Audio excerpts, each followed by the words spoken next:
Hoy día vamos a hablar unos minutos sobre las patologías de apego y también intentaremos diferenciarlas de el apego y las patologías, que no necesariamente son sinónimos. Es decir, la patología del apego quiere decir las dificultades que hay para producir el apego, y la patología, el apego y la patología quiere decir que los estilos de apego cómo pueden derivar en un tipo de trastorno, tipo de dificultad. Hasta ahora las investigaciones lo que muestran es que no hay directamente una línea que marque tal estilo de apego va a producir tal tipo de patología. Porque además no es una situación donde depende exclusivamente de un lado, sino depende de una relación, del estilo de apego que tengan los componentes de la relación. Y la patología está directamente vinculada más bien a una serie de factores. Se han hablado de factores de riesgo, es decir, no hay un factor que sea determinante per se, sino que la presencia de algunos factores van a producir sujetos que sean más vulnerables y que sea más factible para ellos que se traduzca posteriormente en algún aspecto clínico, alguna manera de sufrir. Se sabe, por investigaciones, eso sí es bien interesante, que si hay la presencia de 3 factores de riesgo juntos, las posibilidades clínicas son del 56%. En poblaciones investigadas quiere decir que en los chicos que han encontrado, que han estado, o adultos que han estado en estos, o han vivido, convivido con estos factores de riesgo, han presentado cuadros clínicos del 56%. Y esto está también sujeto a dos conceptos interesantes, de la susceptibilidad y la vulnerabilidad.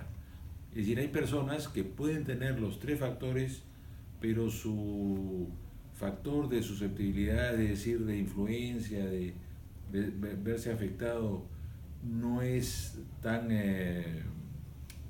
bajo, es decir, no es tan proclive a que se formen dificultades.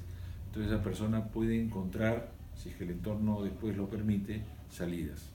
En cambio, si es que una persona ha crecido en vulnerabilidad, esto se puede traducir en algún tipo de sufrimiento y patología. Entonces, los trastornos que se pueden observar en la relación del apego, es decir, aquellos trastornos que se producen porque algo ocurre en la relación entre el cuidador y el bebé o la bebé y no permite la estructuración de ese vínculo. Entonces, la consecuencia para el bebé va a ser una tendencia a la retracción emocional o a la inhibición de los afectos y de las emociones. Como conversamos en el video anterior, el efecto de las fallas en toda el área afectiva va a tener impacto en todos los aspectos cognitivos también. Y la otra alternativa de los bebés que tienen esa dificultad en el apego, en la producción del apego, lo que se ve es que van a tener también otra posible reacción. Por un lado la inhibición, pero la otra es como la sociabilidad indiscriminada, es decir, no van a diferenciar quién es cercano, quién es lejano, no van a diferenciar quién es amigo o no amigo. Entonces esto en la vida futura puede tener un montón de problemas en las relaciones interpersonales, porque esa persona va a estar, sobre todo, va a primar esa necesidad de buscar contacto, reponer o reparar o compensar esas fallas que han habido desde el inicio. Y los que tienen problemas relacionados con el apego también van a tener alguna serie de dificultades. Son estudios hechos que se ven perfectamente en los textos del curso. Las tendencias a primero una tendencia a ponerse en peligro. Son personas que al tener esta necesidad de entrar en contacto no van a medir el problema, sino las dificultades alrededor de los riesgos, y se van a poner en peligro permanentemente, ¿no? Por ejemplo, personas que se dañan físicamente, se golpean. En segundo lugar, van a tener un afrontamiento ansioso, es decir, van a ser personas que van a tender a que su comportamiento habitual en los contactos de relación, en la vida de relación, en la vida profesional, o en la vida familiar, van a tener permanentemente una actitud ansiosa, una sensación de ansiedad, y que van a requerir una ayuda importante y significativa. Un tercer aspecto es que aquellas personas que tienen dificultades pueden también mostrar una tendencia a la complacencia, y esto, que sería ya tema para conversarlo en otro momento, está muy relacionado a lo que Winnicott denominó el falso self, ¿no? Y falso self está vinculado directamente a la idea de la complacencia, es decir, cuando alguien hace cosas con tal de ganarse el afecto, el aprecio de otras personas, y renuncia a su yo más auténtico, más personal, ¿no es cierto? Y también en la complacencia lo que hace es que esas personas sean las que tienden a controlar a los otros. Y un cuarto aspecto es lo que se llama la reversión de los roles, es decir, las personas en lugar de ponerse en la posición de ayuda, más vulnerable, son los que se ponen a ayudar, a controlar a los demás, ¿no? Y también se habla de trastornos disruptivos del apego, ¿no? Esto va a estar directamente vinculado al entorno, y esto tiene que ver con estilos de apego, por ejemplo, desorganizados, ¿no? Por ejemplo, la sensibilidad, o más bien la insensibilidad del cuidador, ¿no? Esto va a ser un aspecto disruptivo, porque lo que se busca, como bien saben ustedes, es que el niño, el bebé, busque la seguridad. Entonces, cuando el adulto no es sensible, no va a poder comprender las necesidades emocionales de los bebés, y esto para ellos es lo que genera ese malestar, ¿no? Y es lo que genera el conflicto para los bebés. También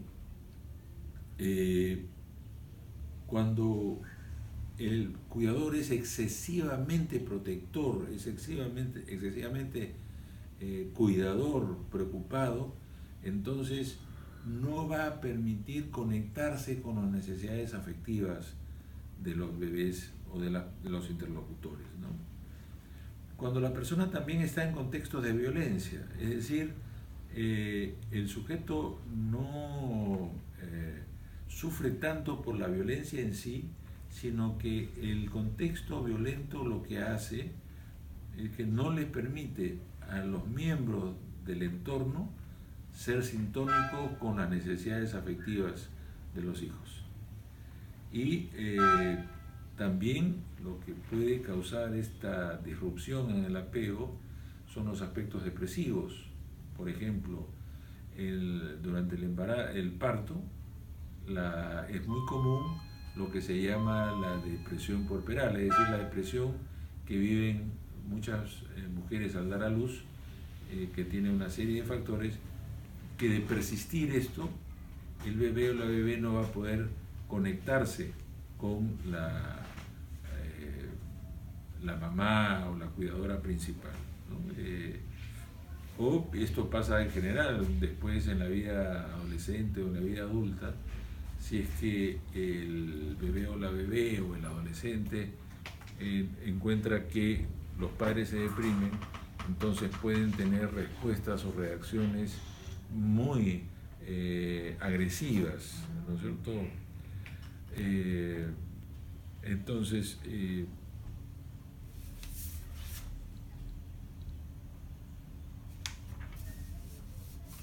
la disrupción va acompañada de varios pasos.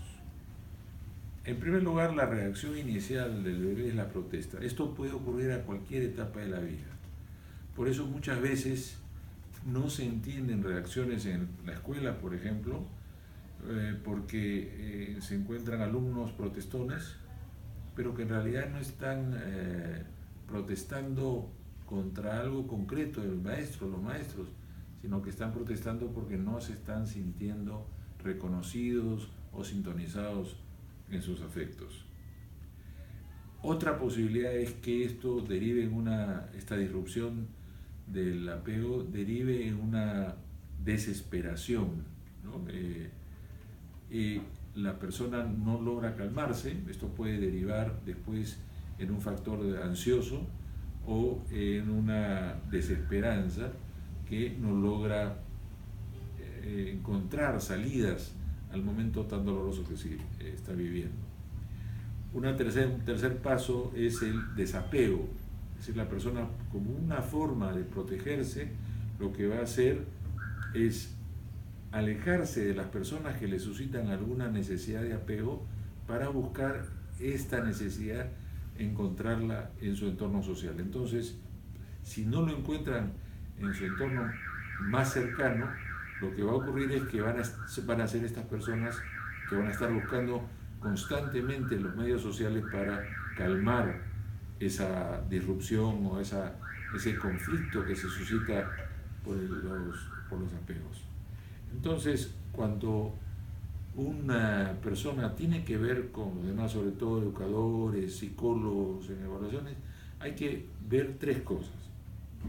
Entonces, en el caso de los niños, pero esto se puede hacer a través de otras técnicas como el psicodrama, por ejemplo, juegos, en los adolescentes, en los adultos, ver cómo explora el niño, ¿no? ¿Qué explora, cómo explora? El segundo, cómo se vincula el niño con la tarea, con el objeto, con las personas. Y en tercer lugar, cómo utiliza ese sujeto o ese niño, cómo utiliza la figura de apego para solucionar las cosas. Entonces ahí nos puede dar ya un primer panorama y esto se puede hacer en clase, se puede hacer en espacios grupales, sociales, se puede hacer por supuesto en el consultorio también. Uno puede ver que este tipo de aspectos, cómo reaccionan los chicos a las situaciones ante la falta o la amenaza del apego. Bueno, espero que esto les sirva para alguna reflexión, idea. En el material van a encontrar información interesante y ya estaremos viendo en otra clase.